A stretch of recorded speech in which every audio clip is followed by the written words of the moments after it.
Во услови на трет бран од пандемијата, кој погоди многу граѓани, што останаа без работа, дополнителна тежина се изголемените цени на основните прехранбени производи. Граѓаните се жалат дека потрошувачката кошничка е се помала, а джебот се поплиток, поради зголемувањето на цените на дел од производите до 5 денари. Па до 5 би рекла. Посебно на зајтинот, на основните продукти, брашно, млеко, зајтин, леп. Па лошо е. Се гледа голема промена во домашниот буџет. Како пазарувам, така гледам дека голем дел од парите што ги заработувам и одат на храна. И на сметки малце ми е густо, не малце повеќе. И ако земам некои суплементи кои ги користам поради пандемија, сум без пари. Ја би кажала 20% горе имаме цени во однос на една Германија. Тачно 272 и тоа имам украдено ми е 8 денар од кило, а нема овој кило. Вика дека 51 денар кило, а овдека нема кило, 59 ми го наплати на каса.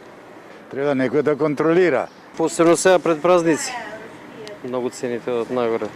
Не се очекува инфлацијата да се вивне, туку станува збор за тренд, односно цените на основните продукти растат пред пролетните празници, потврдуваат економските експерти. Но според нив, актуелните покачувања на дел од производите во малопродажбата се поради зголемувањата на цените на берзата. Мислам дека е подпроблематично зголемувањето на основните прехранбени производи, каде што цената е главно и берзанска, односно зависи од главно од неколку земји производители, а тука имаме некој посериозен раст, можеби на маслото за јадење и некои други прехранбени производи. Нема потреба за аларм, но државата треба да внимава да не влеземе во непазарни односи, вели Гацов.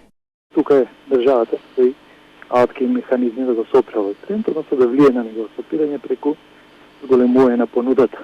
Тоа е главната поента, бидејќи сите други мерки од типот на ограничување на цените и така натаму се краткотрајни и не даваат ефекти на толк рок. По првите денови на мај ќе следи намалување на цените на основните прехранбени производи и нивно стабилизирање.